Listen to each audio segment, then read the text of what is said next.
Well, no, I'm just exploring right now, curious for myself what's going on, because I've never been so interested in what's going on in the world ever before, and it's just a crazy time to be getting curious right now as well, because you just can't seem to get anything clear about anything. There's so much information and still so much unclarity. It's amazing. So Yeah. it, Well, at least you're looking at information, and there's a lot of conflict about what information is worth looking at. Most people aren't looking at information at all. Everything's changed in the last couple of weeks. This is how far are we in? It's early May. yeah. This whole thing's been going on for a couple of months, and in the last couple of weeks is important new information that you would think would be mainstream, and yet all the governments and the people are trundling along as if nothing's changed, which is incredible. So, and then if you present them with all this new information, they lump it all under conspiracy theories because it's too much for them to cope with, apparently.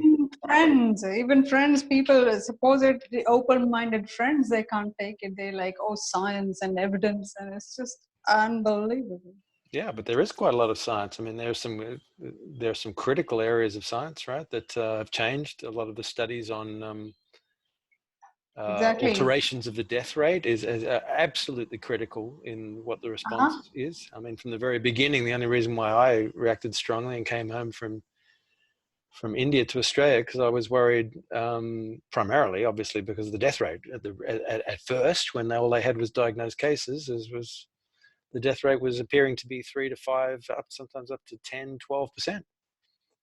And of course, when the chance of that could easily overwhelm any health system in the world. Not only that, and cause massive numbers of deaths. If you're talking 10% of 7 billion people, you're talking 700 million people potentially. So obviously that was going to be a disaster of extraordinary proportions. But when all these new studies on antibodies, when you talk about things being an average of maybe 50 times more people being infected and having immunity, therefore, that comes down incredibly fast.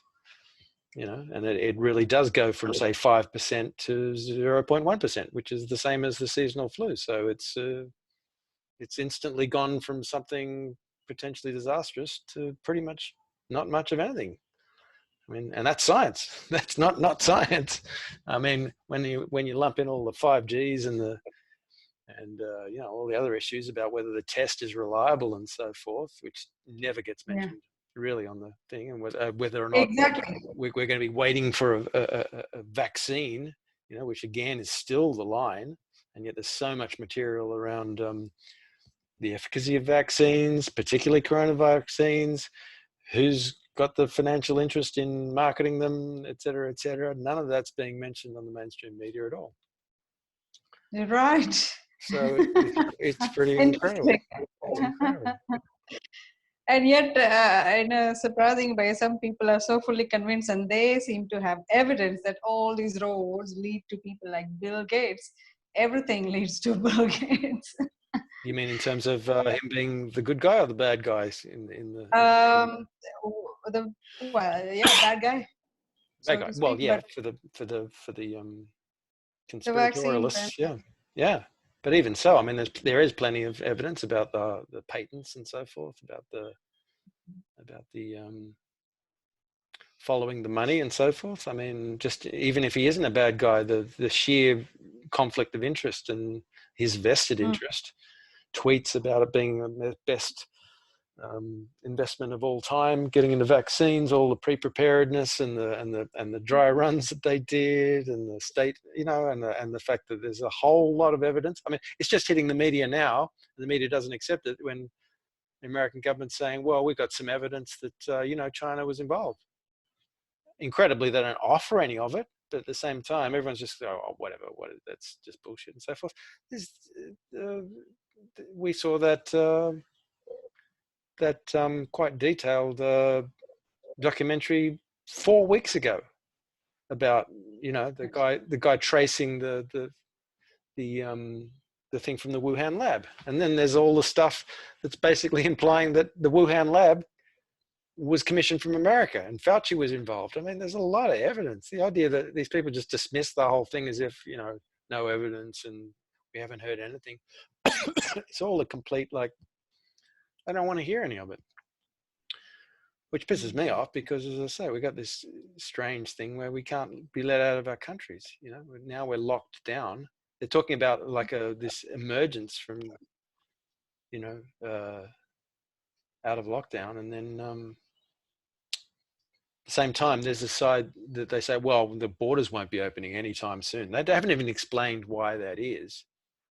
It's extraordinary to me in my life that, you know, I'm someone who wants to go overseas, not the least of which because I also got correct about the whole UV light thing. It's coming to light now that with zinc, with UV light, I mean, all you need is basic nutrition and you're going to be fine, basically. You know, then here's this idiot Australian government basically thinking the best thing they can do is imprison people in the Southern Hemisphere away from a UV light zone. And yet at the same time, they're importing football players and anybody who can give them a buck, or foreign students, they'll bring them in, which is obviously the dangerous thing is to bring people in, not to have people go. I mean, if you don't let people Right. out and you turn your country into a virtual prison without saying, well, what we actually mean is, you know, we don't like people going away on their 7-day holiday to Vanuatu and then coming back and then having the hassle of having to pay for their Right. their quarantine period. But that's, you know, they're doing that already and they don't need to pay for it necessarily.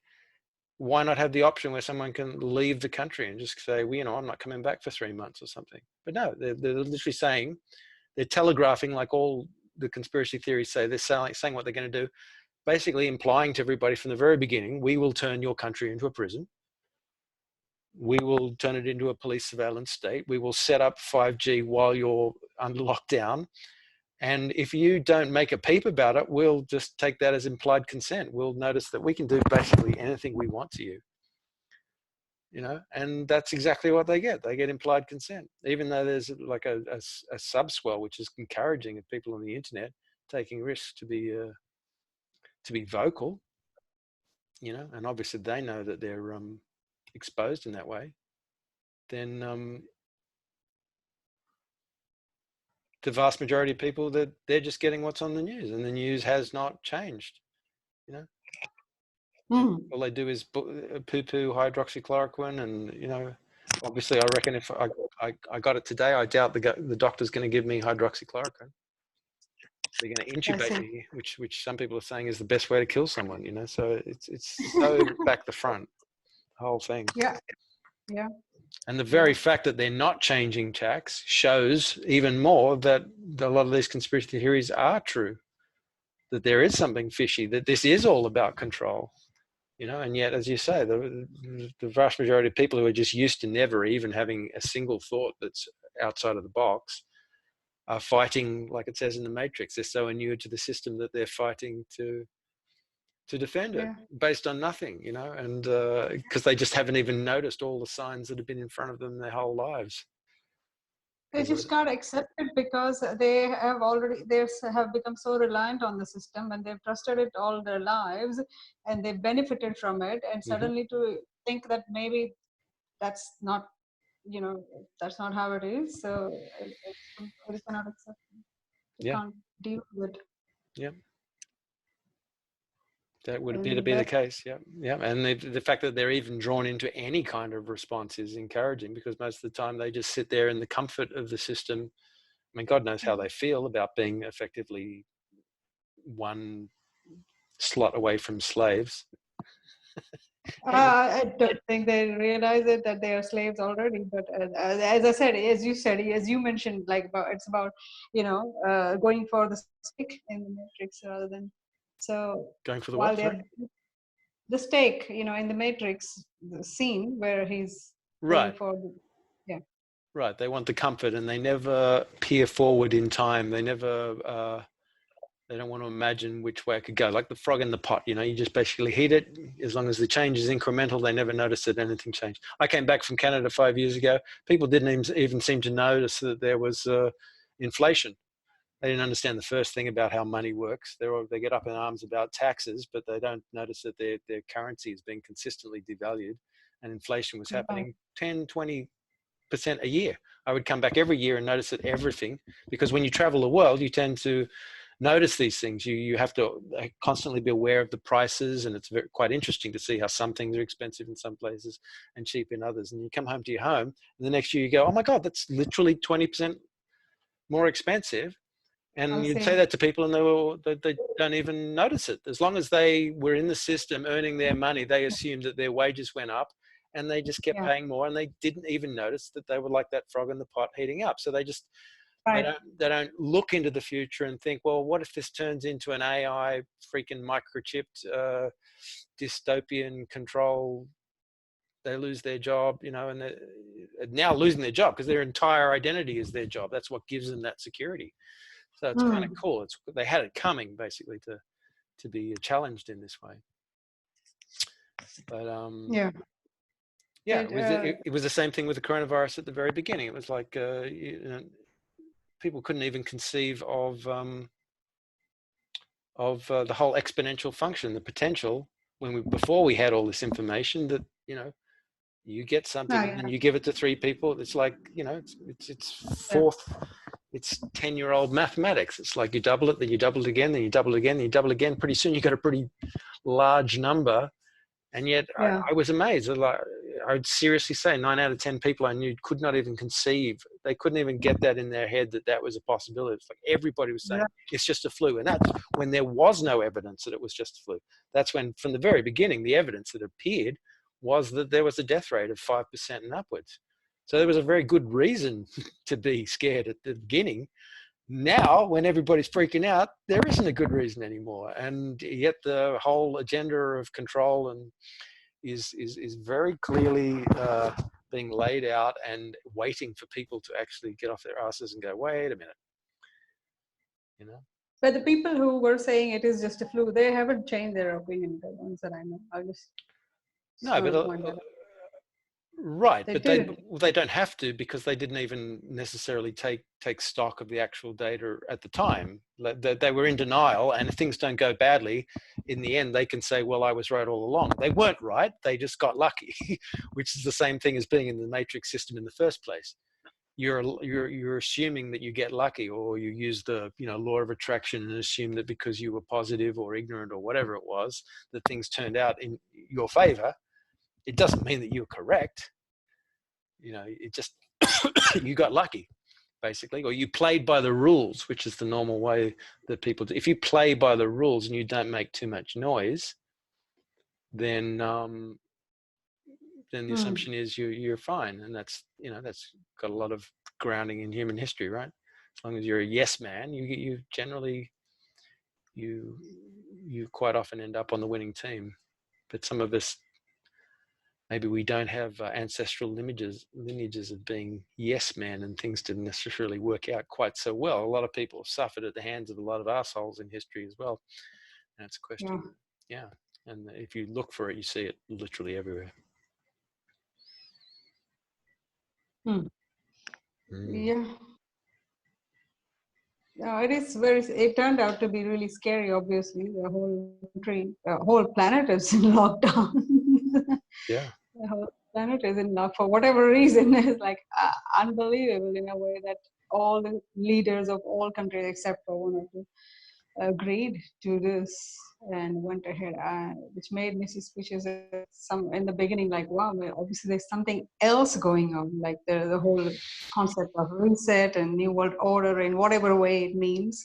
But yeah, it's more than the disease that was somehow becoming like a real possibility in some imagination. Yeah. This has to be more than just the disease. I mean, come on, how the Well, hell? How to as I say, explain? to me, it did. I agreed that it was prudent originally. It did seem, of course, they may have known something that we didn't, but in accordance with what we knew, it seemed prudent to a certain point. But it does not seem prudent anymore. So that's the extraordinary thing to me, is like, obviously Yeah. there's a lot of shaking and people who know that evidence now. And funnily enough, you know, I'm a lefty. It is coming out of the citizen right, uh, alt-right media, a lot of that stuff, and that's kind of cool actually. And they're actually getting a little bit of credibility. My only question around that is that for me, when it comes down to it, the alt-right, great, it's good. They may expose some stuff, but they may also be winning a whole lot of votes over to a right-wing establishment, which has been more destructive even than the left. So I'm a little concerned by that development. But, credit to them for bringing all this stuff out in the open, especially when it's not like literally delivered along with a whole lot of alt-right, Trump is our savior baggage. I think it's a good thing. It needs to be out there. And I don't think it's all just made up. It's pretty freaking credible. And there's a hell of a lot of it. So circumstantially, it makes no sense to just go on like that. What was that guy, the comedy clip with the guy just saying he turned the whole thing on its head and spoke the whole comedy thing as if, the perspective of someone who just believes everything they're told in the mainstream media. I mean, it is comical just how, when you see just how closed-minded you have to be in this day and age of like mass proliferation of ideas and media to just kind of go, just accept whatever you're told. I mean, it's literally infantile. And yet, that's the reality that needs to be faced. 95% of it, even now, that a tipping point is potentially approaching. Still, 95% of us are in that infantile state of wanting to have controlled and have authorities and trust in them and believe that they've always had our best interests at heart. And insist that everybody else does. Yeah. Well, some of them don't insist, but they get seriously threatened if you say anything otherwise. They feel offended and they try to defend themselves and everything. So it gets really messy out there on the social media. Yeah. I've been given tips recently today, particularly by someone who said, just don't be blunt in these times, and you need to be a little bit careful about putting out information too open, because it's good to protect ourselves, because you just don't know what's coming, especially from the government. No, but that's the problem. It's like what Kaufman said quite directly in that interview. I think you posted it. He said, you know what? And this is how I feel. Okay, we could get in trouble, but honestly, if their projections are correct and they would take someone down for that, and they have done that in historically, then what, would life really be worth living in such an environment? I mean, you got that Johnny Enoch guy just casually kind of projecting, wasn't this fantastic? We'll all be integrated with computers in the future, and this has happened before, and what the hell, two-thirds of the population's just going to die, as if that's some kind of natural occurrence. It isn't going to be, come along with a hell of a lot of unnecessary suffering that potentially you might think, if we have any free will, we could play some part in averting. But, right. But the fact is, it's like, do you want to live in a totalitarian state where these people think that they just want to go into denial that could ever happen? Right. No, he has different. He has mostly positive viewpoints about what's coming, but he still says there's lots of bad stuff coming, in the sense but it's not just about control and all that. There's literally going to be natural disasters and people are just going to die, apparently. It seems, even just today he posted something that I haven't looked into, but it seems like 2021, basically. He says, what if the Mayans got it wrong and 2012 was actually 2021, based on what climate is going to be like. They got their digits back to front. It's like, oh, wait a minute, I wrote that down wrong. Yeah. Okay. But apparently, a lot of natural calamities and weather pattern changes coming next year soon. So. Yeah, but that would be also tied in potentially. I mean, a lot of people say, a lot of climate change, people who say it's a hoax, is that it's actually been caused by engineering of the weather with the chemtrails and so forth. So again, they're seeking control. There's people in control who are seeking complete control, and to cover up for mistakes they've already made, and to keep the whole thing running. So why are these natural disasters happening? Okay, David Wilcock would say, well, it's just some shift in the it's a natural. A lot of them try to say that it's a natural shift in the alignment of the planets or something going on in the whole, that there's actually literally climate change suddenly happening on other planets, in the solar system. But, okay, there isn't that much science around that. Actually, it's interesting you mentioned that. I remember coming across some information that actually the so-called powers, they have actually also contributed to that. Then it's not natural. The shift in the axis is also being made to have it's being created slowly. I don't know. So It's quite possible. I mean, all that stuff about David I Icke have and the Saturn being, an engineered planet, like some kind of Death Star in Star Wars. oh wow, God I have knows. But the fact is that obviously they're trying to control everything. This is the nature of the ego, human ego. So it just can't leave, just can't live simply, just can't leave well enough alone. They bloody control everything. Fuck with the weather, fuck with people, fuck with other people, just take their money, rule over them, stick swords in them, just can't possibly, have Hmm. competition over their ridiculous religious ideas, rather, just stupidity played out, samsara and separation played out in all its ridiculous stupidity, basically. It's very, yeah. And I look around and far away, it still looks kind of, at least you can debate this and that. And back home here in India, you can't even look at things. Sometimes it's so bad, so tragic, and so unequal. And unfortunately, I'm looking at it now and it's just like, I can't even look at it. Well, yeah, I mean, there's benefits to an old culture like that, and there's a lot of disbenefits as well. And in Mm, some ways,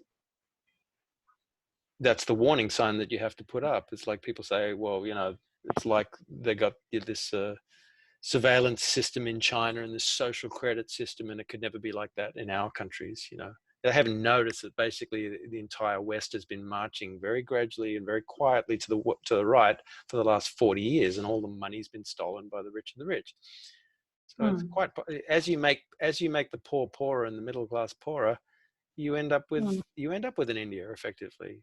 You've got a mm, potential where you've got 95% of people literally, they have no choice. They can't say anything because it's literally a matter of survival. You make them poor enough.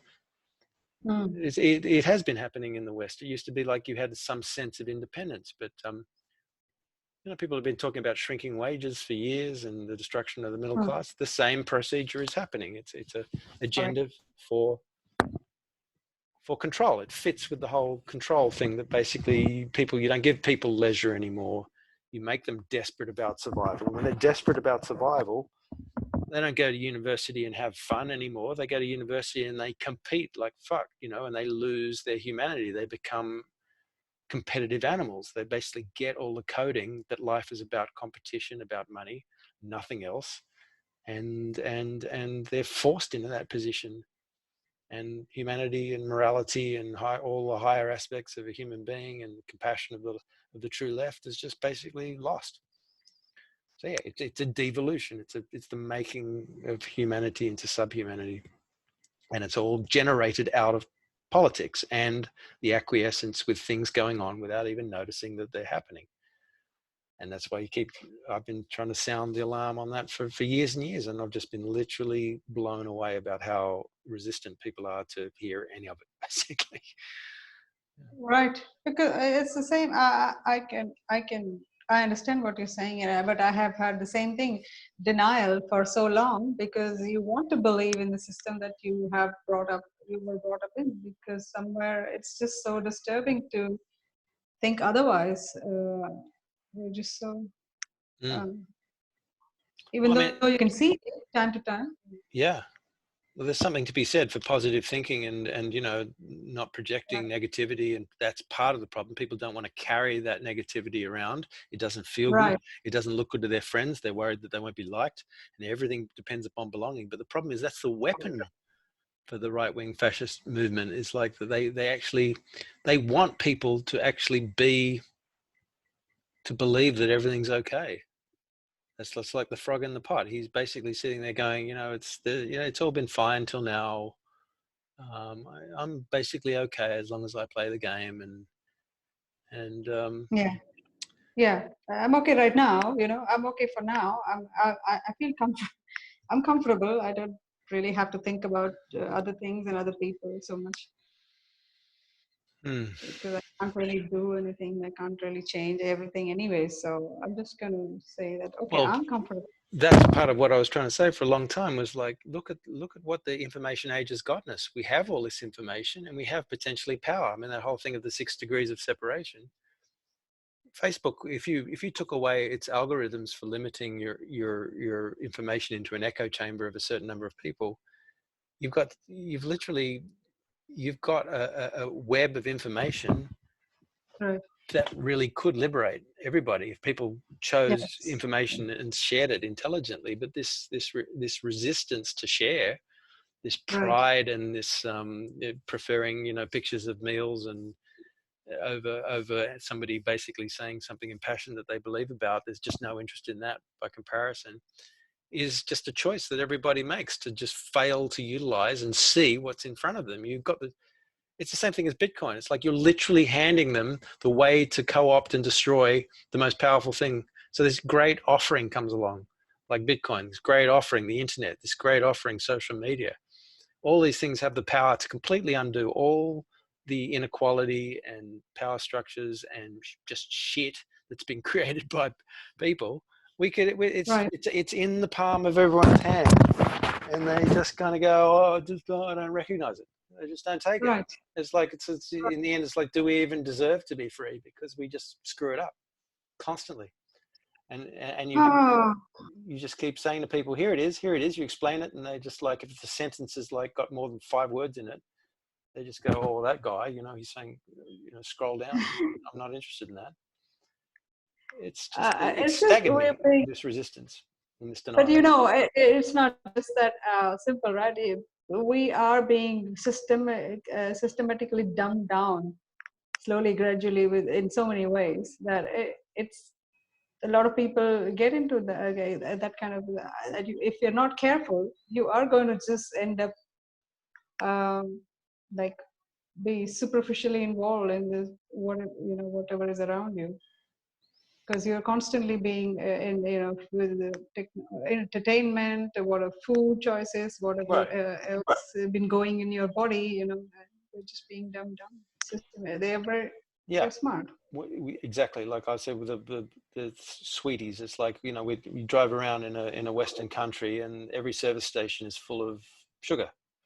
So it's like there's nothing Mm. else in there. It's just sugar and snack foods. So it's like this you've been given the matrix constantly offers you ways to keep you unhealthy, Mm. stupid, and so forth. All right. um, and for me, the book that I was intending on writing for a long time was about what's considered reactionary, which is like this whole Nietzschean thing of God is dead or something that happened in the last 100 years or so, was the worst thing that could possibly happen to people. So they start, you look even in all the Netflix series, it's like, religion was always corrupt. There was never any true core to it. It's all a coding and a delivery of information that says that's not interesting. Looking for your depths is not interesting. Looking for the truth will make you poor. Go and get a good job and so forth. And it's I true. say. It's extremely. Yeah, It's been made incredibly difficult to approach the truth in any form. And then you don't look for the depths inside yourself. All the rewards are for you to be shallow.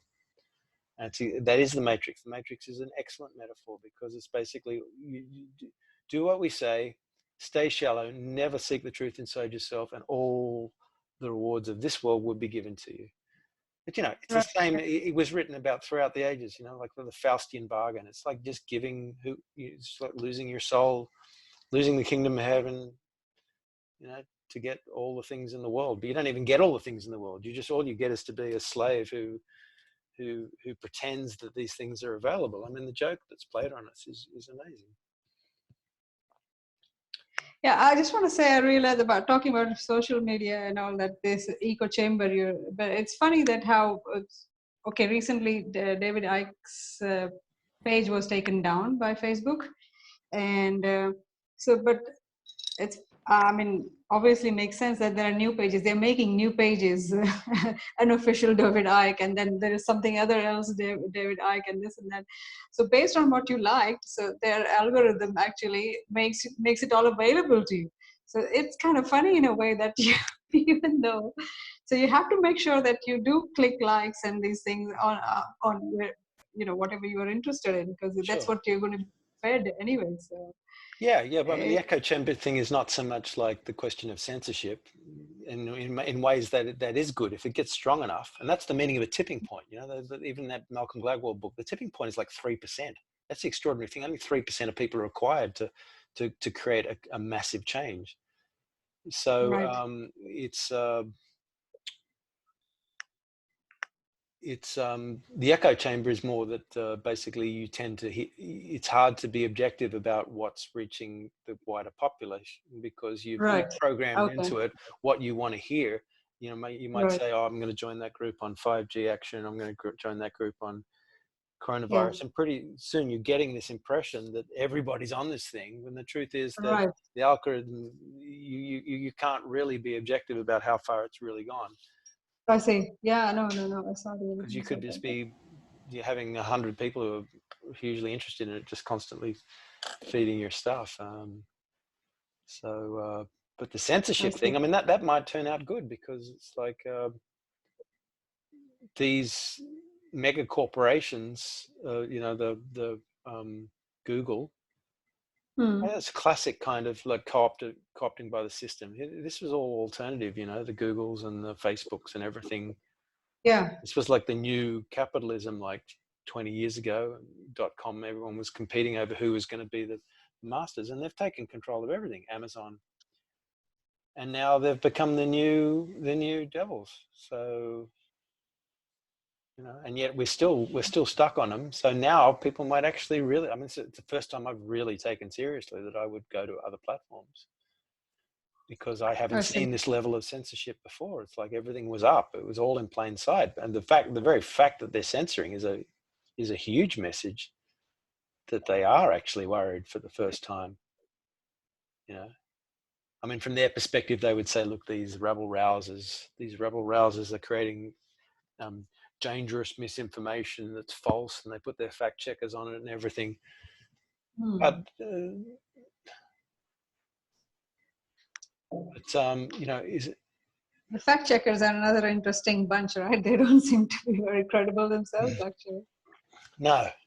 I mean, I know that I saw that Batar guy and so forth. I had one of my articles, that one that he said would be up for 24 hours. Yeah, I've seen some articles on the fact checkers that were just as were casting as much doubts on the fact checkers, most certainly, as the fact checkers Uh, were uh, were, uh, were casting on the original. They said he was a widely discredited osteopath, and yet on the interview, I'm sure I remember them saying, the guy spending 2 minutes talking about his qualifications, and they were pretty darn extensive. He wasn't just some widely. I mean, anyone can say that shit. What? Oh, you're widely. What does that mean? Widely discredited, and that's a fact now. All of a sudden, they don't even understand. Like I've said to you, the basics of epistemology of science. There is no such thing as a fact, and that's just not.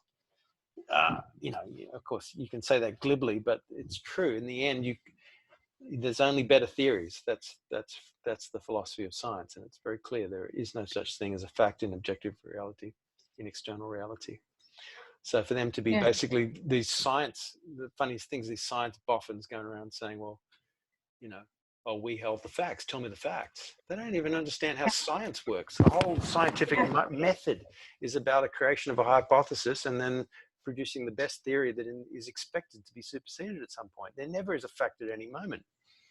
right. And you know that philosophically in a spiritual sense, there is no fact in existence. It's clear from Indian Yeah. philosophy and every traditional philosophy. Nothing is ever concrete. There's no concrete thing Why that do you think anybody can. this science heads get so stuck up about this thing of looking for evidence and science? And just now I was having I got a little message from Matthew when I sent him some, I don't know, link to something, and he said, yeah, but science and evidence. I'm like, what? Okay, but I know him. Knowing him, he's like, oh yeah, science has always been like bugging me big time with whenever he opens his mouth with science. But there are people like that who are crazy in that about it. It's like, I don't. Well, I think Okay, I don't understand science so much, but what you just said makes sense to me. it's a And I've middle come way. up. It's a middle way thing. It's like I would never say not science, but they can go to the other extreme where science is the new religion. It's all it is. It's turned into a new Well, religion. that's what I'm saying. Yeah, yeah, And exactly. that's extreme. It's like, of course, science is interesting. It can collect data. It can give very good theories. But it's, you know, for these guys to run around and go, well, you know, this is a fact and this isn't, and we know it absolutely. Most of them is just completely wrong. It's classic case of the world being completely upside down. They're pretending to know something that they simply don't, and therefore they poo-poo anything else and cut it out of even contention. And they've got a very consistent kind of attitude. These guys that basically just dismisses huge swathes of information, and it's a kind of like it's a kind of a childish need for simplicity. It's exactly the same as Yeah, religious fundamentalism. exactly. It's like, you know, Yeah, exactly. Christianity isn't about being like Jesus. It's like, believe in Jesus. Okay, I believe in Jesus. Now I'm going to heaven. I mean, it's just simple-minded. It just doesn't even stack up what you think Jesus says. Do you believe in me? You know, it doesn't. Did you have the thought at one moment that I am the living God person and I came to Earth 2000? I mean, it's so childish, and yet that's the way most people think. That's the reality on this earth. They don't have the idea of Yeah, I what. see science is like sorry, I see science is like when you have figured out a theory about why something works, then you can say it works. Until then, it doesn't. I'm like, that makes sense. No, I don't think that actually. It's something that you figured out that you can know. There's a theory that that explains why it works, but it was already working before you figured out that it works. You know, sometimes it doesn't make sense to me at all. I don't know. Yeah. Well, they're trying to ascertain what's going on, I suppose, but it's a it's a almost catastrophic. I mean, even Jack Kruse talks about this. Is a catastrophic limitation of reality. You know, it's like ideally the best experiments remove all extraneous variables. But in life, you can't remove all extraneous variables. And Exactly. in fact, removing some of them are so far, you actually illegitimately remove things that you can't remove in real life. So it can never be exact. So you can do your best, but to then hold on as a tenet of faith that therefore you ran the perfect experiment. And of course, they try to assess in terms of what some experiments are better than others. But it leaves out who's the best interest, who paid for the experiment, you know, what was the incentive of the person who was employed to do the thing, what was their bias before they even did it, what was their interest in even being involved in the experiment, what did the participants like, what were their biases, you know. I mean, there's so many more variables that you literally cannot remove, and you know, they just deny that. You know, it's the same thing. It's happened in the vaccines and so forth. There's so much evidence of, like, you know, the smoking industry and the vaccine industry stacking their own information. You know, and now with the 5G thing, the very fact that they haven't run the studies, that tells you a lot too. But these people, they just want to basically Just like the vaccines. ignore all that stuff. Yeah, and apparently in America there was no studies on the vaccines that they are giving right now already. There was no proper research done on any of them. They don't have documents. They don't have an information to show to prove that the vaccines were actually well researched You mean the ones, before. the The ones historical that ones, or are the ones already, yeah, that are being trialed for corona? no, the ones that are already there. There are some apparently 7, 6, 7, 8 vaccines that Yeah. are. It's all fascist black and white mentality. It's the same thing with it. I've seen you were interested in Sherry Tenpenny. You know, I'll say, well, what's her qualification? Well, she studied this subject and she was a nurse. Okay, so all right, I don't care whether someone's a doctor. Dr. Kaufman went through this whole stuff. Like, the doctors are indoctrinated by nature. And Noam Chomsky said the same thing. The entire higher education system is basically for manufacturing consent. They want monads to basically wash and repeat the same system.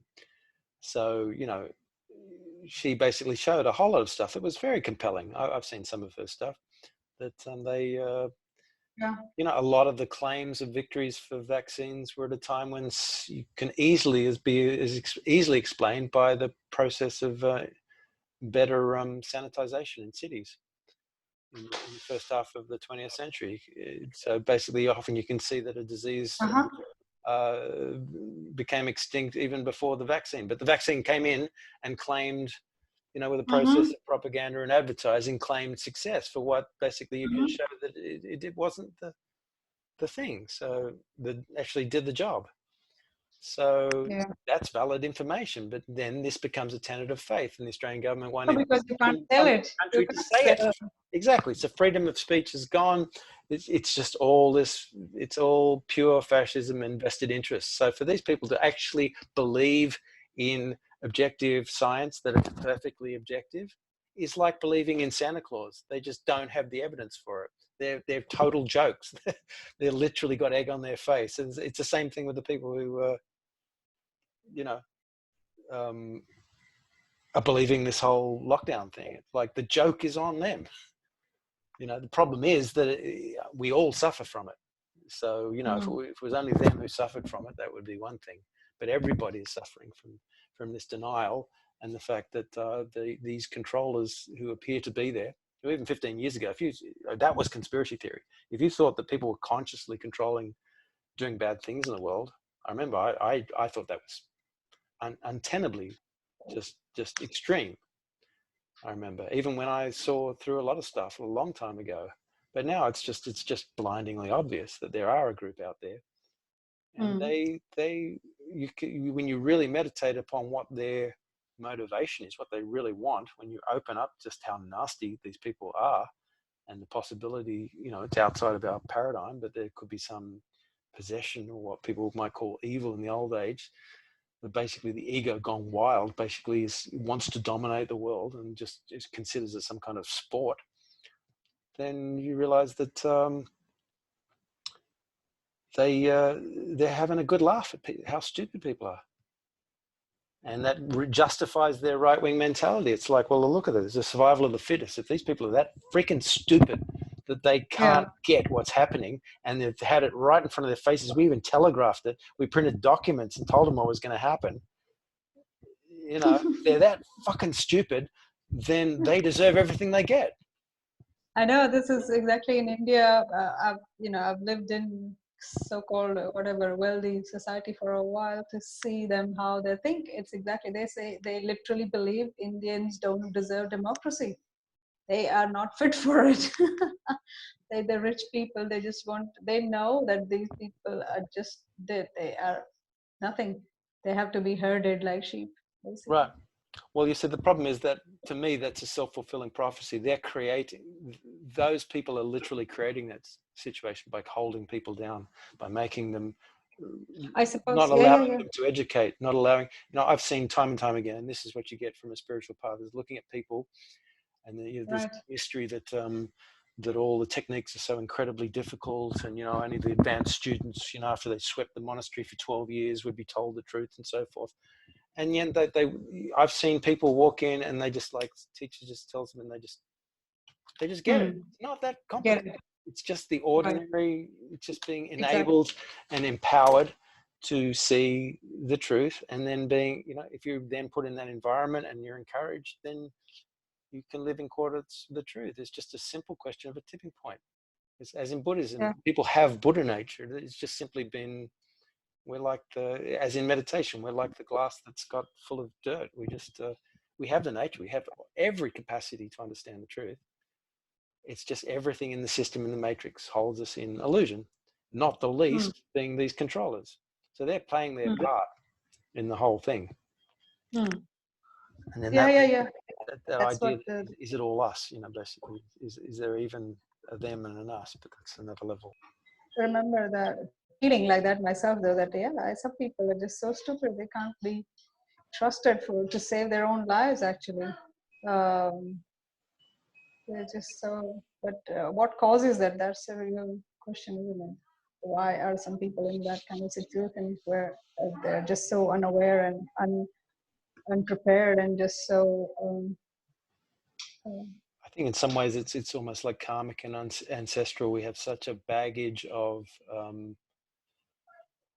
oppression and the realism of the world that we lose contact with our true nature. And that's the thing. It's like, it sounds all ooky pooky spiritual to say our true nature, but our true nature, it's almost a burden to know your true nature, because you know that you're free. You know that it's natural for people to be good to each other. You know that it's completely unnatural for people to be. I mean, we have this very difficult paradox between the way life appears to operate in this world and what we know the way it should be. Yeah. And Oh my everybody God. knows that. You would think that everybody knows that, but a lot of people just bury it and they bury it and they bury it and they bury it and they bury it, and then you can't even. They know it. They I still know it. You can unearth it in them in a second, but they have just completely accepted there's no way that that's ever going to show its face in this life. I'm just glad that you brought this to my attention, that I'm doing that myself ever since I've got on this coronavirus bandwagon on Facebook. I find it kind of almost difficult to share spiritual stuff, because I feel like, oh my God, I'm invested on one thought process right now here. I couldn't be ditching that for something better. Or so, uh, but when reality is, when you go in that zone, you can just somehow see a different version of everything, and it is relatable and somehow more nourishing. So, It is, so but it's one thing to apprehend the truth, the deeper truth. It's another thing then to integrate that and somehow live with that paradox, because of course anybody can just go, oh, look at you, I know that that's not, you're not being spiritual. Oh, and I have people come and say that to me all the time. And yeah, I know so, that there's another state of mind in which I drop this whole thing, and I have to go back to there because I know that, and that's installed. I could stay there my whole life. A lot of the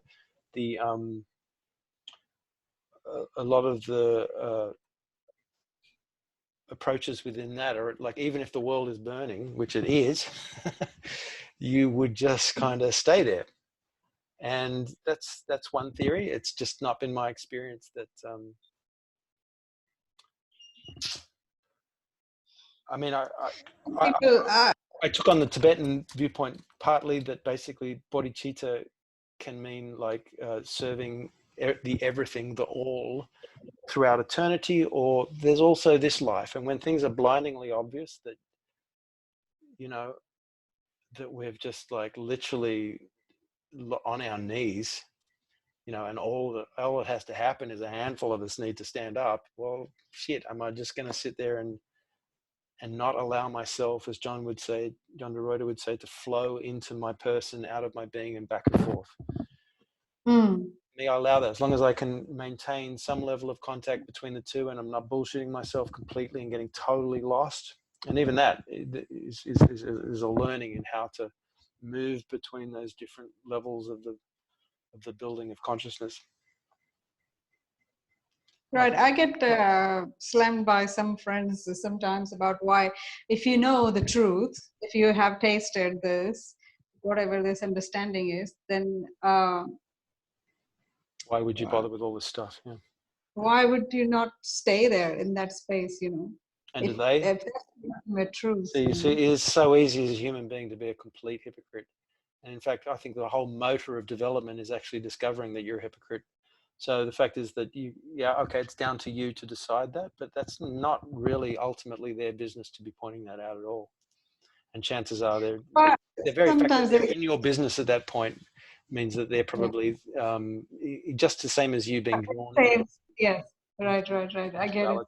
And this competitive spiritual poisonous bullshit that goes on between people is just like, just mind your own damn business. Everybody assumes that I'm angry about all this stuff. Well, yeah, sure. There's a part of me that is angry. There's a part of me that I know that is deeply compassionate and simply cannot look at people just literally shooting themselves in the foot constantly. That wants to basically make a little noise and say, here, look at you, look here, look what you have. And I just don't feel that I can live with myself. I have the capacity to be able to do that without completely selling out my truth, I would say. So frankly, it's none of their business what you do. So Yeah, I just told somebody, some stranger on Thiru community, there is another page called Free Thiru Community now, and then I posted something about PM Care funds. Where is it being used? And and there's some foreigner woman is like, how can you say? And she's been going on for a few days. Every day she says something. I know. It's just And I finally told her, why don't you just, write your own opinion on your own post, maybe separately. Let me just say yeah, that basic thing. She's an older lady. I wanted to say, fuck off and mind your own business. I'm trying to be nice. Like she's saying, oh, you have such a noble prime minister. I'm like, yeah, okay. yeah, exactly. So Ah, as long as she keeps herself in the dark, then yeah, everything's fine in her world. Yeah, she can go around poking her finger at other people. Yeah, it's there's so yeah, much money that's samsara is a made. joke. It's a joke on all of us, basically. The ego is literally a dysfunctional joke prime for constant humiliation, basically. And that's possibly the Right. best thing that can happen to us.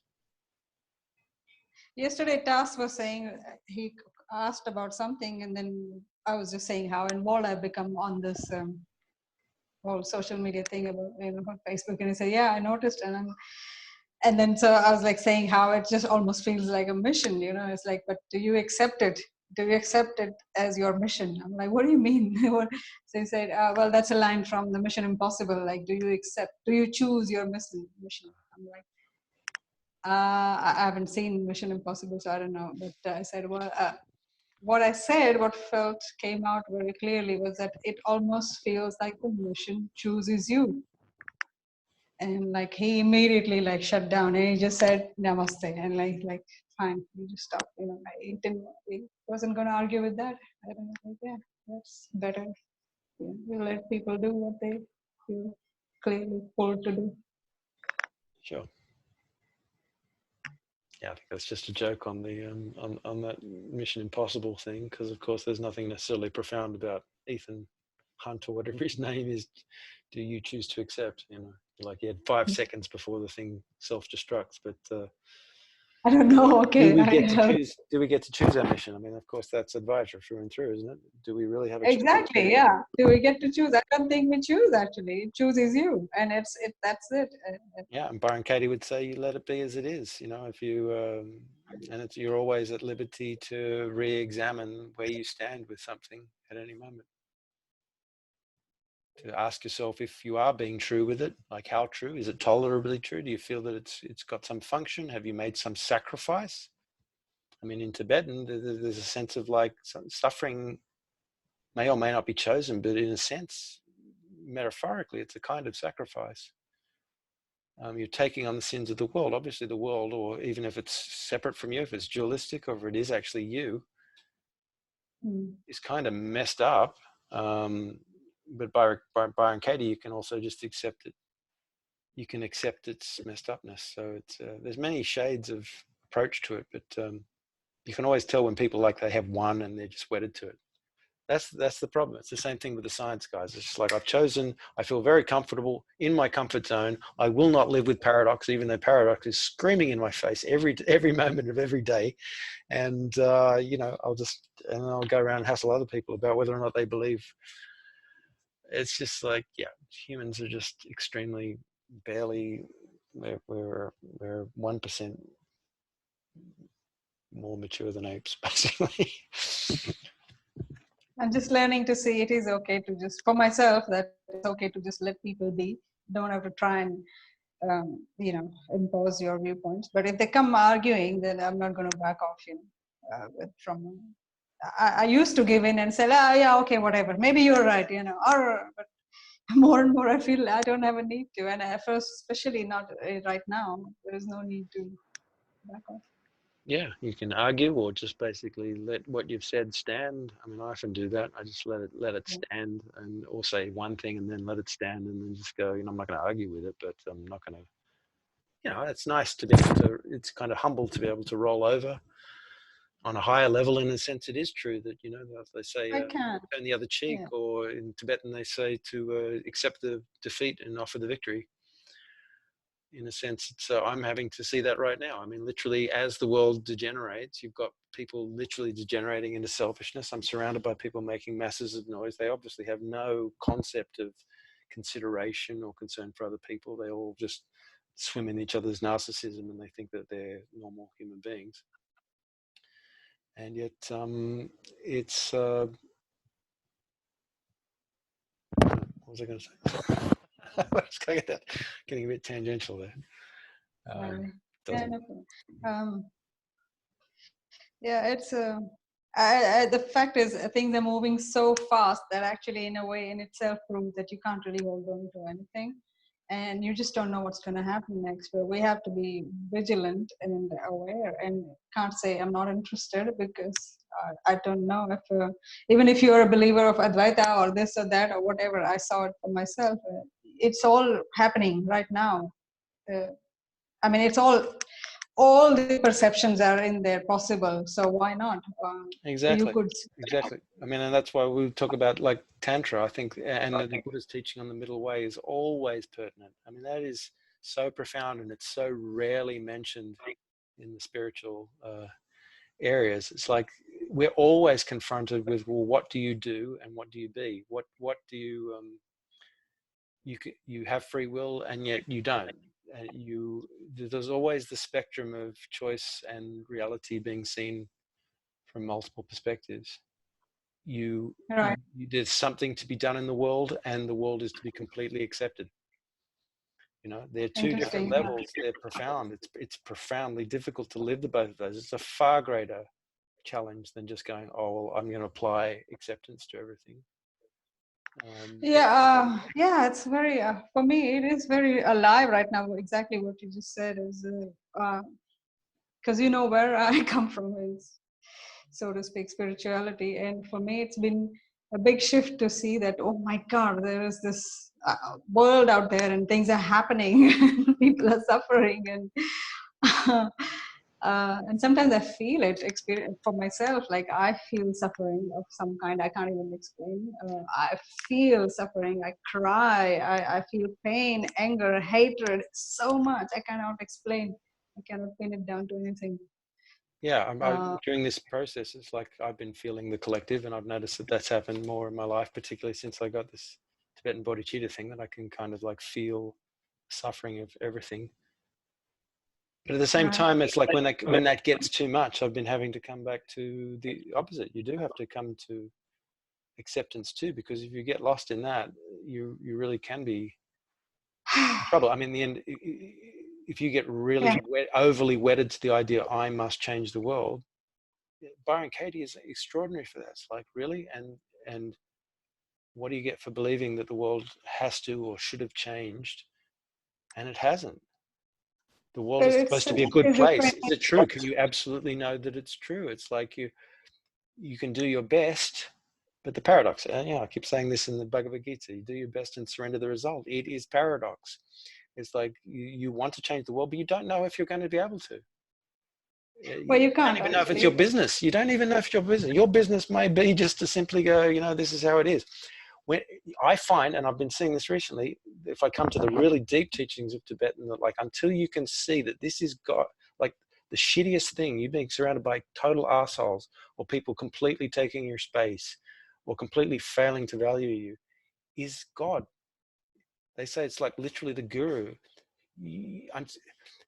Yeah. Faith is just seeing that there's some meaning. I literally went through a period where I began to lose faith that there was any meaning to this.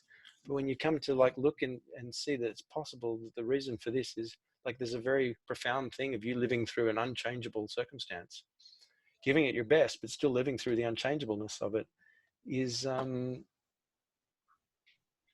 you've somewhere in you've got to contact the possibility of what that could mean. And it really is, that's real humility, like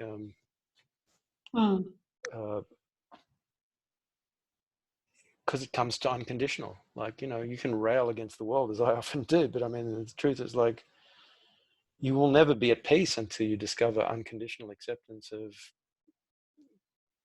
being in a world full of people who just like literally turn into orcs in the Lord of the Rings. You know, they're just animals, just completely just screwing up your life. I mean, on a human level, you want to do what you can, but in the end, you may not have any power, and you come into a real deep relationship with like, well, what is here if I just go, oh, this is who they are. I can't say why they're like that. I can't say that this shouldn't be happening. I can't Mm. say that my life should be better. It's that's what Byron Katie constantly points to. That's a kind of a arrogance of the mind to be constantly telling God, if God is what appears, that it should be other Mm. than it's appearing. And there's something very profound in that. Is that the only side of the equation? No, I don't think so. I think we all then basically arise and become humans again and do what humans do, which is to try to influence stuff. But somehow we have to live with those two poles, you know, the poles of the person acting and the pole of the being surrendering. Yeah, And I see this as maturing of oneself. Actually, all this, it's a journey that we experience, and then we feel one way, and then we feel another way, and it's all just maturing our own, um, whatever you call it, soul, psyche, mental. Come to a point where you can accept things in more open way. I just came through. I was reading this post from Barina, your friend Barina. She said shared apparently a long time ago, but it just came because somebody resurfaced as somebody must have commented on it about this post from something she shared from Ken Wilber. And I was like, yeah, exactly. This is exactly how I was feeling. Like I am everything that Ken Wilber was saying, like I am the one who's being, mercilessly murdered. I am the one who is murdered, has no mercy in their heart. I am the one who's being this and that and everything. And somehow this was a few days ago, this is how I was experiencing. It's like the pain of the suffering, as well as somehow, I don't know, somehow like being able to see, uh, I don't know how to those are the words coming in my psyche actually, that I am that and I am that, I'm both, yeah,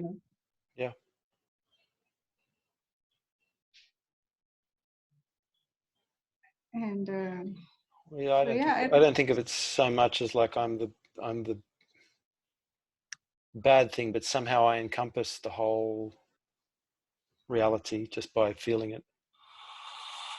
I'll put this on because talking of people just filling your space, there's noise coming over there. Um, yeah, it's a profound thing, and it comes from the whole feeling into yourself and being quiet and just simply taking the trouble to disconnect from involvement in all of this, just taking this really literally. It's almost like there's a movie playing, and if this was a movie, would you really, when you watch a movie, do you object to the lead character? Do you constantly judge the lead character? If that was you, do you constantly judge whatever everyone's doing? You can have a sense of rightness, but in the end you just let the movie play because ego isn't all caught up in it. no, but we cry with the tragedies, and we laugh with the funny moments, and we get all worked up with stressed out moments, and all these things happen, and we live. I mean, it depends how much you get into it, but I've gone through times when I actually really almost like live everything happening on the screen, and it stays leaves some imprint on the psyche for a long time. So Yeah. Oh, sure. There's other aspects to it that, it's fresh, it's compressed, it's intense, it's someone else. It's not actually our life. We haven't become completely numb to it. So in some ways we right, can feel more deeply in a second, in a certain moment. yeah. But I mean, I'm just saying, like, in those moments that aren't extraordinary, you're just watching another character. There's a certain degree of objectivity about the whole thing, unless it really strikes a chord with you. Um,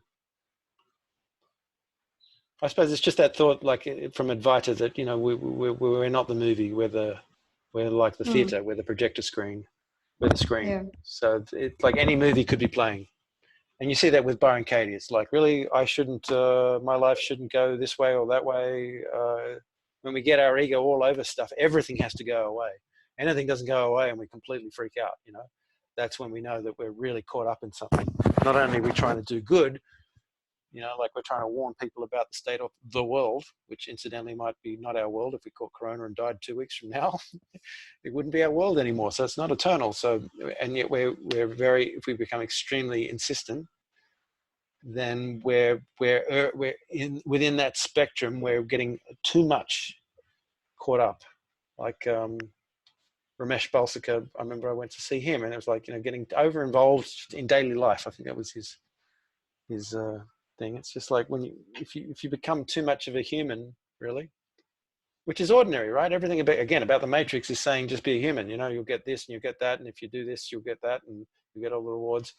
And when you see the paradox that sometimes when you can accept your own life, if it hasn't gone the way, say, you wanted it to go, when you can actually feel like, wow, you know, I mean, I saw yesterday that it wasn't just perverse or inverting thinking to just kind of go, well, you know what, the greatest sign of your success may be that you have a hard life spiritually, because it's like you, Right. and that's said in the Tibetan Dharma too, you know, and that enabled me to actually get involved in it, because I realized, wow, there's some truth to this. But on a very deep personal feeling sense, you can see that you're not necessarily going to learn much from all the things that you're told, you know, by going through the motions and believing and being the slave to the system and so forth. You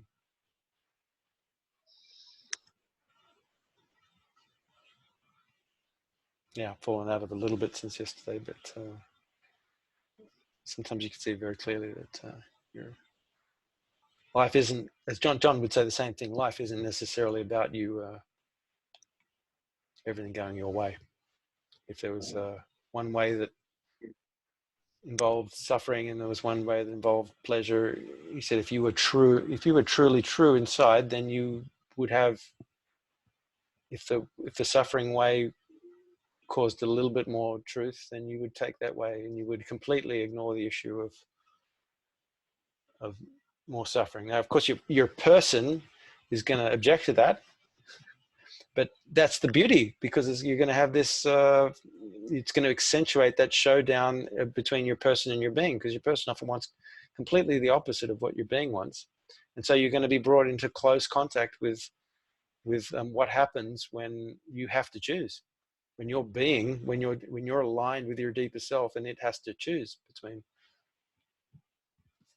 how, you know, assuming God in a sense is almost like you're unconscious. You know, you can say, well, God's going to choose my way. Well, if it's all you, it's just really more your deeper self is God that is choosing this meaningful thing. You know, he may take everything away from you, or you might take everything away from you because you're ready for that, whereas the other person isn't ready for that. They just want a happy ride, you know. And of course, it sounds perverse for you to choose that, but I think your being is far bigger and more bold and than the person in you who would say, "Wait a minute, I don't want to suffer. I didn't choose this." Blah blah blah blah blah. And look at all the shit that I've had raining down on me, and you know, it's so easy to go into that person. And yet, something on you, if you can maintain, and even not all the time, but even just like consistently go back to that place so that you don't lose faith, you realize, wow, there really is a meaning to all this that I've had to endure.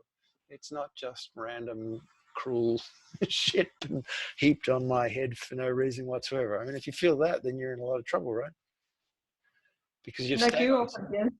Yes, I do, because I have had a lot of shit. And honestly, as I speak of it, it's true.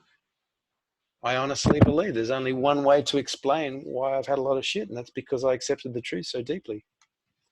And it delivered me a lot of stuff to go through, you know.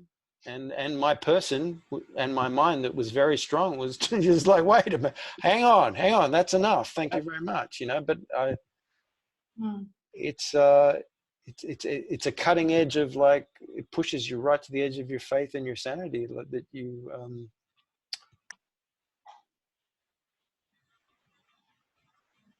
yeah, that it's you can see how some people just simply would not be willing to do that. Doesn't matter what some people want. I mean, I know, but in that it's an sense, explanation. It's an explanation from the being to the person, to say, to get some concept on some level that resonates, that why what seems untenable and just plain cruel and meaningless, you can still find faith. That's the classic thing of Jesus on the cross. He's like, dude's literally about to be nailed on a freaking cross. He's the Son of God, and he says, why have you forsaken me? Because he's human. He's part human still. And that part right. human is not perfect, and that's the paradox. He lives on multiple levels. That's the beauty of that story. I've heard it misinterpreted so many times. It's like, we think, well, it's the same thing if your friends say, well, you're into Buddhism, how come you're not acting like the perfect Buddha, like, instantly? It's not how you act. It's like the deep structure of your being is undergoing a huge paradox between reality and this world. And that's Well, real. you can't deny the suffering when you are suffering. Well, you can't deny, that's for sure. Yeah. I And think, you stand up for that, because I could take there are moments when you can become spiritually competitive, and a lot of people around you are spiritually competitive, so they could say, like what Jesus said to me is like, well, you get like that. Well, and I say, yes, I get like that. I do. I am flawed. My I my wanted, my my human person is undergoing an it enormous. wasn't a competitive comment. I just wanted to say that I know it, as you would say that, because that's exactly your experience, and as you describe it. I know. I'm not saying you said that, but I'm saying that is a common thing. That, like, the same thing happened to me. A member of my family says, I mentioned to another member of my family, because they just weren't even mildly interested, that I live like a kind of a monk at this home sometimes. And of course, what happens? The next time something happens, that gets thrown in my face. Oh, you're trying to live a monastic life. It's like, it's just, yeah. Anyway, that's how people are. No, Yeah, no suffering. I don't know. I feel by now in life, all of us have had some one or the other kind of intense suffering, Hmm. and it feels real. You can't deny that. Can't deny it when you're in that. Sometimes you can see the purpose, or just have the faith. There are times I can't see purpose, but still there is faith that just the general faith that there must be a purpose to this, and that kind of helps to go. Yeah. Yeah, well, it's hard to say how it is for someone else. I mean, it's the same. It's the same mechanism, I suppose. It's hard Sometimes to. I can see the purpose is for me to experience what I might have inflicted on others, in one way or another, greater or lesser degree. Sometimes I can see, oh yeah, I see. That's how it feels like. Okay, I get it. Oh, I get it, and I have to just experience. I mean, it's great that you see that. Maybe that's part of your cultural conditioning, because that's pure Buddhism. I mean, there was a time when I tried to take on the notion of karma, for instance, and again, I see that in the last couple of days. It's quite possible. Later in life, it became this kind of thing. It's like, wait a minute, I don't remember my past lives. How am I responsible? I did all the confession and I followed the rules, hoping that, and Confession, that things would resolve. But I mean, you really got to get out to that wider perspective, like, and practice purely to where it's like you expect no reward. The reward itself is just the state of awareness of how it works. It's not, you're not. right? Yes, and the reward is that you get to balance your karma in a way, what you might have inflicted. You've muted yourself. Yeah, okay. Yeah, just my mother. Yeah, Okay. valid. Balance your karma. Yeah, I mean, theoretically, sure. Seriously. That didn't really, when the suffering became strong enough, in my experience, there was a time when I thought, oh, you know, another story won't cut it for me. I don't know about karma. Right. John used to talk Right. about, you know, what do you know? And if you don't know it, then Mm. why are you believing it, kind of thing. Even though previously I thought, well, that's a metaphorical thing. It makes a lot of sense. I can contact it if I go deep enough. And it does Right. explain things very well, you know. But I mean, the paradox there for me with Tibetan was like, well, there's a little bit of a conflict that I can see between the idea that karma is always is an immutable law, and in a sense, yeah, if you're suffering, it's because, as you say, you probably did the same to someone else.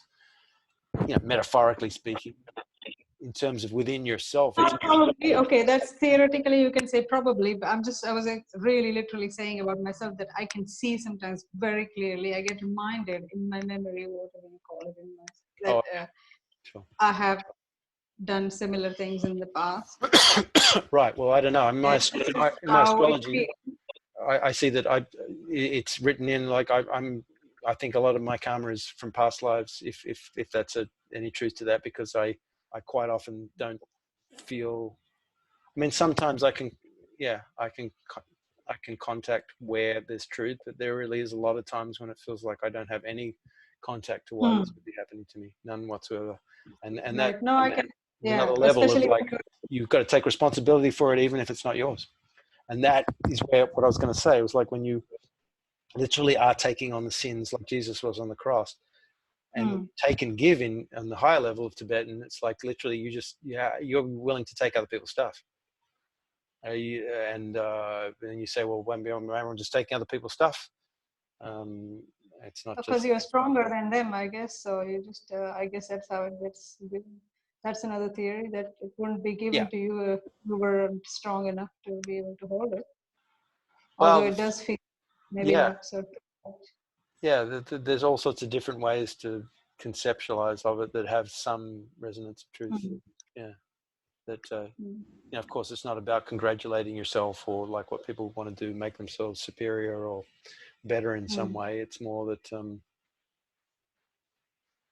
you asked for it. I mean, some people talk about it in terms of finishing off your last karmas, but of course, again, that's elevating yourself in some way that doesn't really stack up when you're just simply experiencing suffering and you can't know the meaning of it. You've got in real time, it forces you in a position where you've got to contact the depth of the truth of that this is you, and it's just right for you to literally take on all the world's sins. You know, not. I mean, even that they talk about in terms of like, oh, I want to take your sin and sin. I don't like that. I'd rather be the receptacle, and I get to the state where it's like, you know, I can be that which can hold all of this. And in some ways, we are holding it. Right. That's the beauty in a way of like, also with this political stuff. It's like if you see barefacedly what it is, Mm. you're not hiding from it anymore. It's like it's an external version of what you find inside, where you can go, wow, you know, I'm really not holding this at arm's length anymore. It's here and it's me. Mm. Doesn't mean that I'm like a murderer or anything like that. It means that the No. simple fact that I'm here experiencing it means that by definition, it's my game. I can't just go, oh, I'm pure and you guys, you've done that. This really Yeah. is. It's me. It's my karmic projection, you might say, in Buddhist terms. It's my world. I'm here for a reason. You can't just go, you can't shrug it away and say, I shouldn't be here. You are here. And it's not Right. that, oh, we're in a body to, you Yeah. know, have this, that, blah, blah, that kind of discourse. It's like we're in this world with all its, we're not in the Pure Land yet. We're not in heaven yet. There's something about this which involves meeting utter fucked upness with whatever it is in you that can just go, I hold that. I'm here to experience. Yeah. Right. For some reason, this example coming to mind of what this few years ago, this Indian girl in Delhi got raped.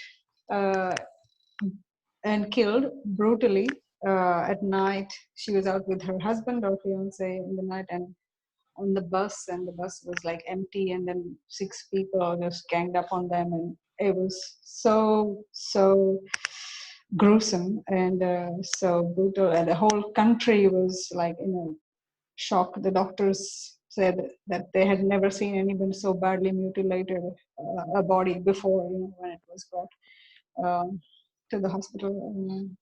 She was still alive, and she died a few days Grotesque. later. It's grotesque. Yeah. And I was just, she was just a young girl who was, I can't imagine I mean, there are many, many examples of such things, of course, but that came to my mind. I was like, yeah, what karma she could have done in the current life to justify that as her, suffering. Not necessarily the current life, but yeah. Yeah. Right. That's exactly what my point is. Like, it doesn't have to be. So this comes to my mind when you're explaining this, that obviously there is more to this Yeah.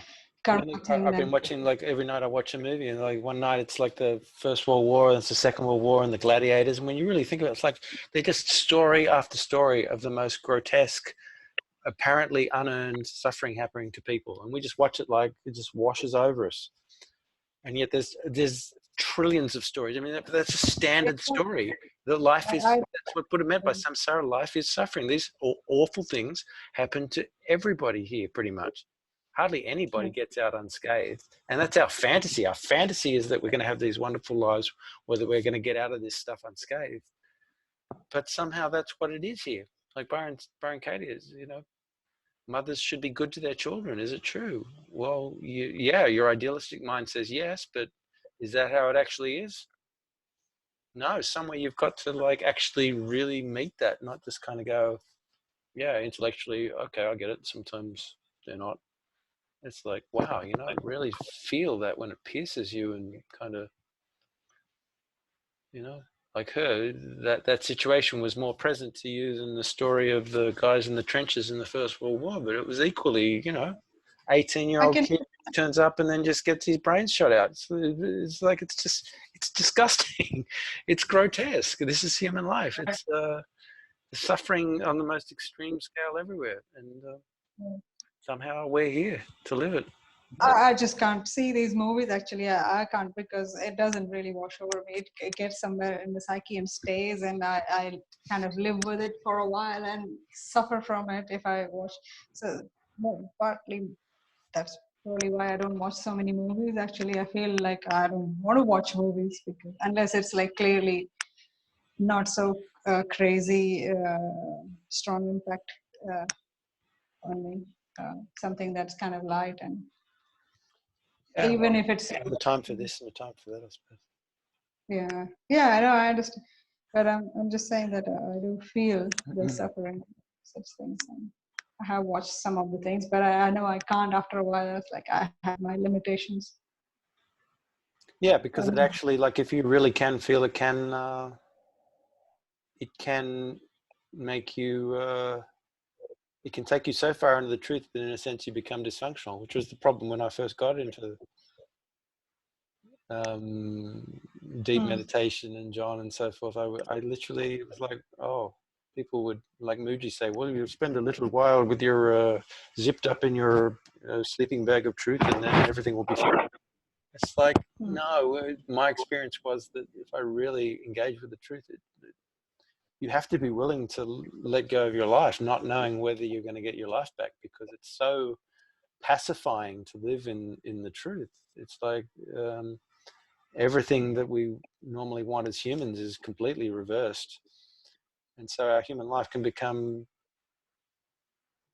silly, pointless, meaningless.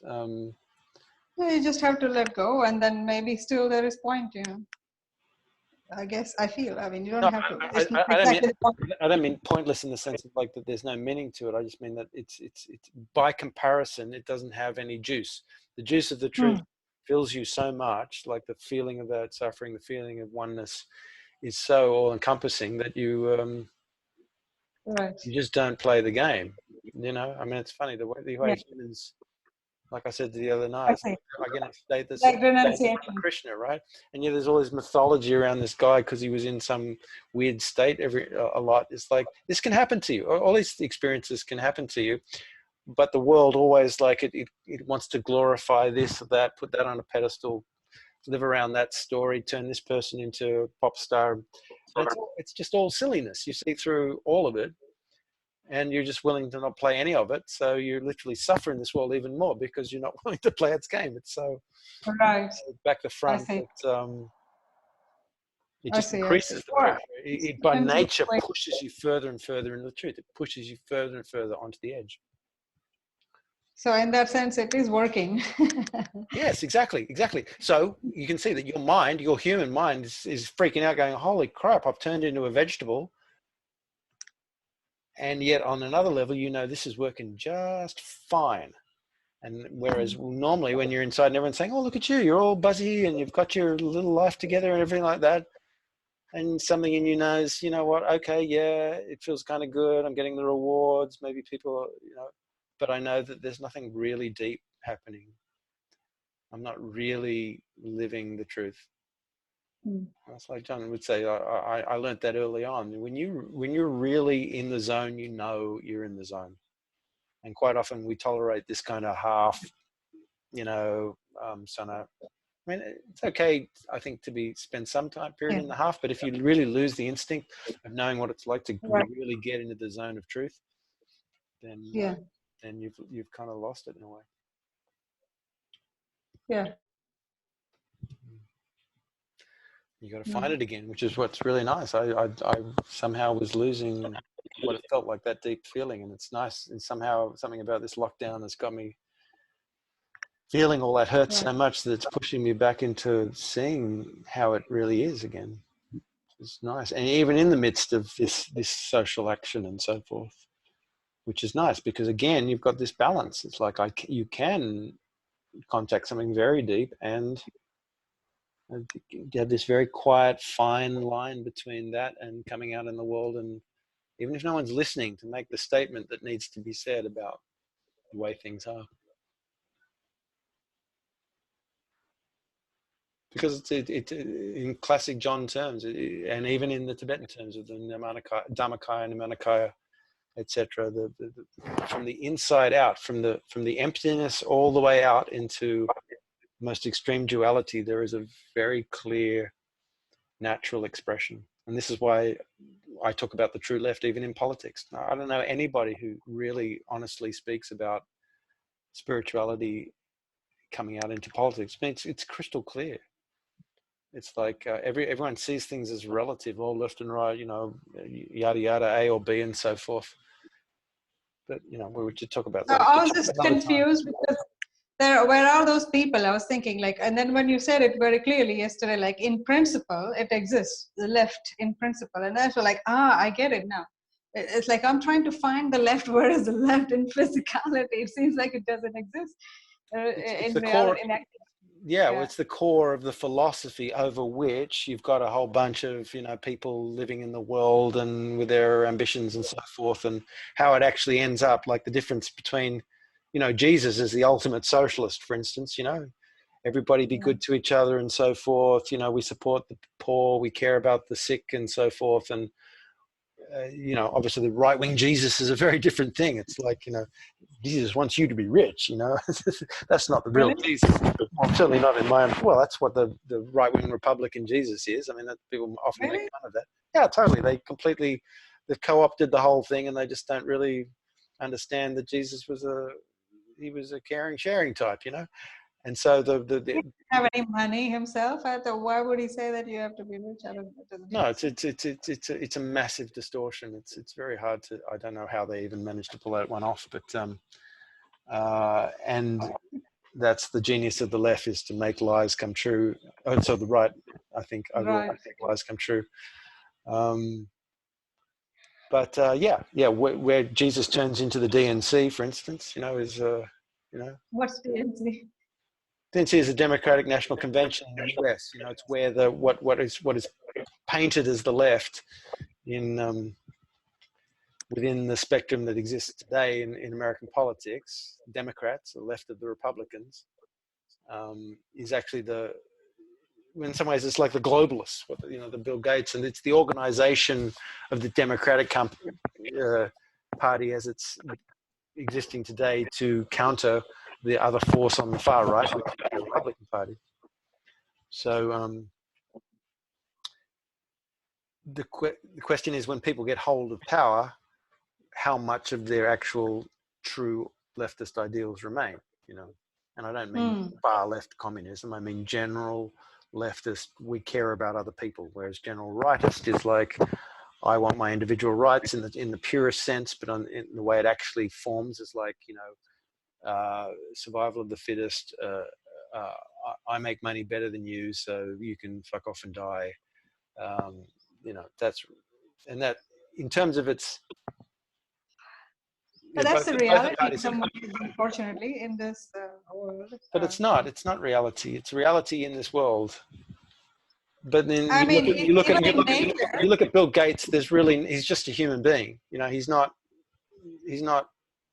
If these guys honestly think that they're so special, I mean, I've talked to a lot of these guys, these business tycoons, and they think they're so incredible.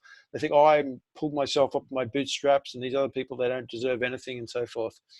I mean, if you have any shred of spiritual experience, you know that these people are utterly delusional, and their soul is closed, and their heart is dead. So if you call that one side of politics, then it's the devolutionary side. Because the party that has that maintains some contact with its heart and its compassion is what the left should have, even if it's just a smidge.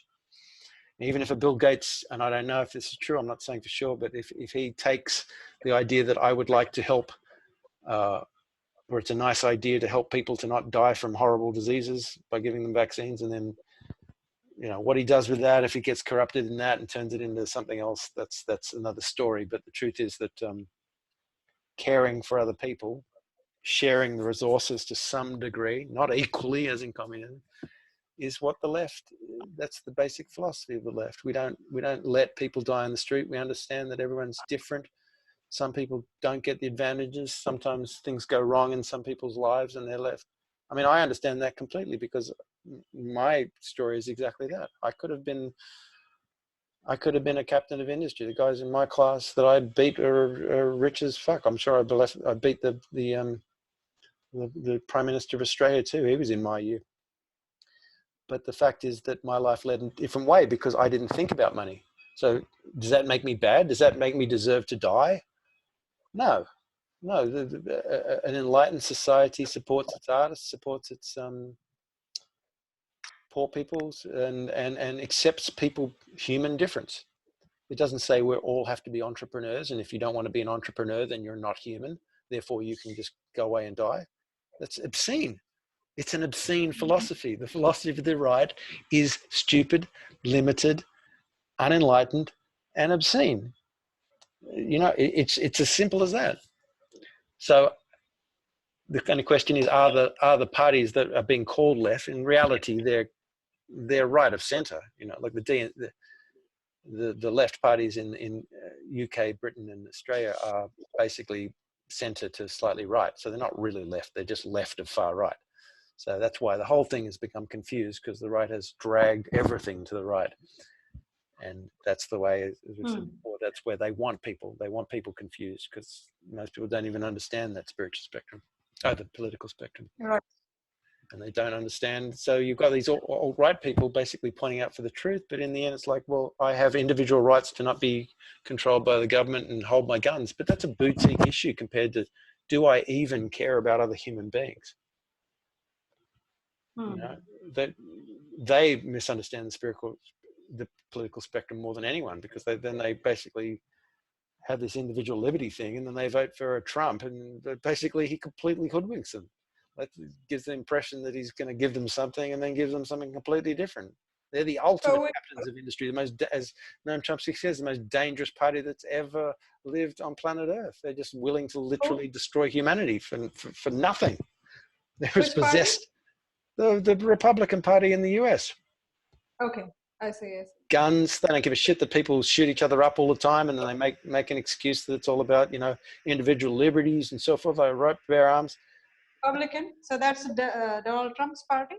Yes, yes, yeah. I mean, Okay. he's not a classic Republican, but he is fronting the Republican Party, and he's won them over.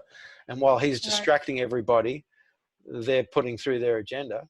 Same as Boris in the UK, same as Morrison in Australia, same thing.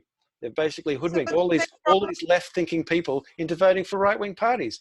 All their only talent is to deceive people, and people are so stupid that they just literally lap this crap up. But because there is no one else, like, okay, what else is there? I mean, Well, there's the left this. party. Yeah, sure, it's all probably controlled by the same cabal in ultimate terms, but at least they're not going to, they have to distinguish themselves. At least if Bernie Sanders gets in, and certainly even a Bill Shorten, you're not going to literally have the money just bareface it. You're not going to have your politicians constantly lie to you and barefacedly just steal. I mean, that's what happens. They just roll Right. back all the environmental protections. They literally just ruin everything and steal everything. They get a mandate, and then they just shit on people, destroy unions, destroy worker rights, you know, take money out of the pandemic preparedness. I mean, they literally just, it's literally a theft machine. It's an organized crime, criminal syndicate. The right wing is a criminal syndicate that somehow got the world to vote for them so that they can funnel money to the top 1%. It's absolute insanity. And here we have in the middle of this lockdown thing, this thing where you've got this alt-right putting out these interesting films and exposing stuff on the left, and then convincing people that they should all vote for Donald Trump because he's the great savior and he's draining the swamp. I mean, it's just, it's the biggest joke ever. Sure, what I see. the left, these tycoons of the Democrat Party, yeah, they're pretty perverted. They bring out some really good stuff, but I guarantee you those guys on the right are just as bad, if not worse. They're all cut from the same cloth. These are power-hungry little guys who couldn't give a rat's ass. They don't represent the people that voted for them one little bit, and they have a great interest in people being completely turned off by politics and not voting at all, which is what most of the smart people I know seem to think is the best outcome. And in reality, all they're doing is succumbing to the programming that suits these people just fine.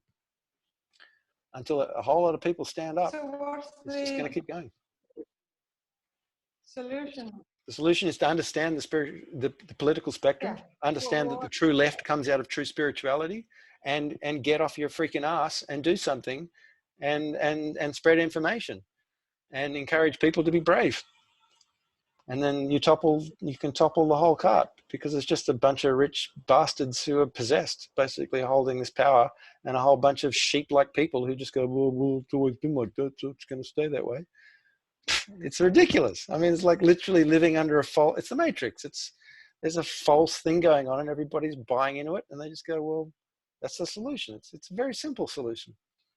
Very simple. It's just that people just don't seem to get it. So you just got to keep talking about it. So in reality, actuality, how do you do this? Like, okay, you can talk about the leftist principle. Who is the person who, like, or who should we support? Well, it's got to be incremental. Like, you know, the whole, look, the world is so far down the wrong road, and we're so close to the precipice that, you know, can we bring ourselves back? I don't know. I mean, there were so many opportunities in the last 5 years. So many elections went the wrong way, 51 to 49, and went to the right, you know, that now you've got a right-wing government in all those 3 major countries and in India as well. Yeah, it's like something really extreme would have to happen, or we're, objectively speaking, we're so screwed. But you know, Yeah, if Bernie Sanders had 2 chances where he became within a whisker, but some mischief stopped him going there. If the DNC, it's people got to, I don't know, something mysterious has to happen, like this whole coronavirus completely backfiring. I mean, you've got to stay hopeful, but the how entrenched they are in their power, and how their whole system of basically sucking money out of, until people have the maturity to accept, even for a right. start, like, as you say, looking at what's actually happened. If they can't even do that, then there isn't a chance, because, you know, they've got to have the maturity to be able to look the damn thing in the face to start with. and they don't even have that. So, Unfortunately, I see so many people who are what you call these kind of have mentality that I mean, there are lots and lots of people who think Donald Trump is the best we've got right now, and he's an awesome president because he's going to, he's kind of savior in some way, and he's working undercover to bust everything and that's a great, yes, that's one. that's a great story. You know, pigs could fly, and maybe that's true. I don't know. Maybe I've missed something, but a lot of those people haven't been watching for 20 years, and they certainly haven't been Yeah, watching the last 4 years. So it's like something happens, and all of a sudden they want the most attractive story that's available right now. But that yeah. again suits those guys perfectly. These guys are such Yeah, those masters of guys are deception also the that ones they're who going to put are. that attractive story out, and you're not even going to know that they've bankrolled that woman to make her appear the opposite of what she is, and blah blah blah. It's like a double agent spy drama, as I've said before. It's like people who haven't been watching politics, and they're not even honest about like looking at the rot that's in the world, aren't going to be able Even to people assess it. are, even people who are watching politics, they are. I don't know what they are watching. It's somebody. This Mario Rocha guy was openly criticizing Judy Mikovich's story. It's like, wow, do you really believe that crap about Judy Mikovich? I'm like, oh my god. And these are educated people who call themselves engineers and scientists. It's like, the education has got nothing to do with it. This is the problem about this whole mythology of like, oh, you're an expert in the field. There's a lot of people, as I said, Chomsky, manufacturing consent, who are educated or who have been watching politics, who have not. Again, they don't have a spiritual life, so they don't actually know how this to look at person things has with depth. spiritual life. This person Well, they comes to don't. Tirupati and Yeah. anyway, yeah. Well, that's the problem. It's like how to quantify someone who really sees. You can't see people seeing. So it's like, People living in Tiruvannamalai supporting Donald Trump, as you know. yeah, I know. Living in, I hate to be the bearer of bad news, but living in Tiruvannamalai doesn't guarantee you evolution. But look, in the end, maybe it's just like it's just the I impossibility agree. of samsara. There is going to be Babel. You're never going to be able to. It's not like in the old days where there's like one movement. We want the like tipping point. Let's overthrow the French Revolution. We're so poor and so forth. There is so much mind control and sophisticated psychological warfare that divides us and gives us 1,000 different opinions that it's made it harder than ever in a way, despite all our information, to stand up as one. Because we won't agree on anything. It's what happened in the Arab Spring. It's like, we stand up, but then it's like, well, what do you believe in? It's like in Monty Python and the Holy Grail, they're like, oh, what's that? Life of Brian, it's like all the different prophets saying all sorts of different things around the temple. It's like that guarantees that we will never, we may just have to surrender. We did it. I still think it's worth doing your best, speaking the truth for your own edification, if nothing else.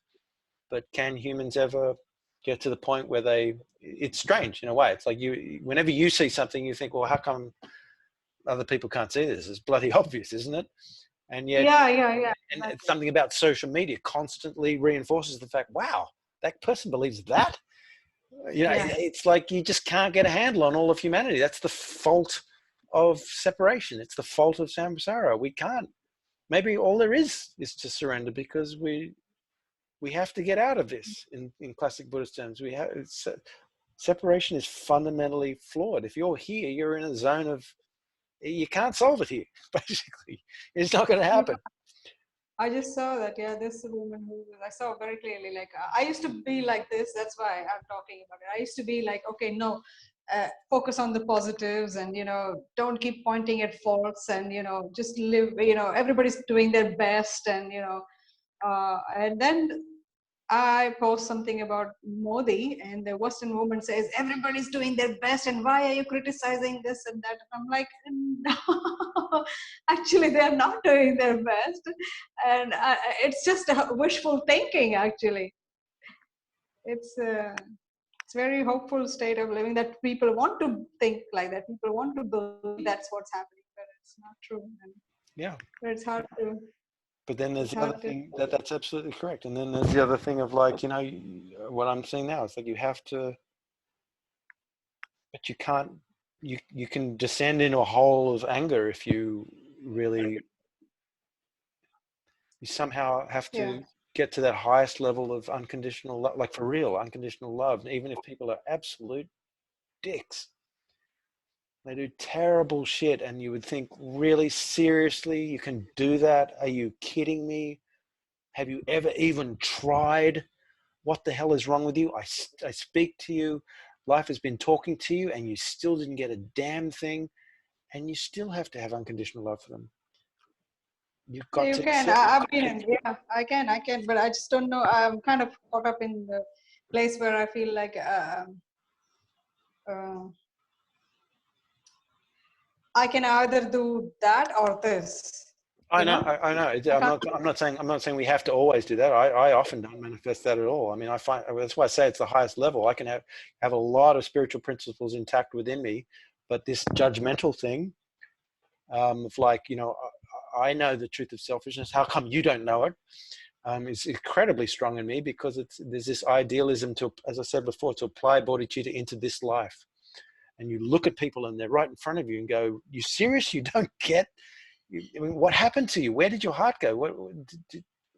So it's so hard to maintain a state that's beyond that. Maybe you don't have to. Maybe you can be kind to yourself You can't maintain and in this state. sometimes not You have can't, unconditional love and sometimes have unconditional love. I guess, yeah. I mean, whenever you can, and then you can't, then you just, yeah. You I can't. guess. Hey, I think that's enough, though. That was cool. Sure. Yeah, that sounds like a good place to stop. I think so.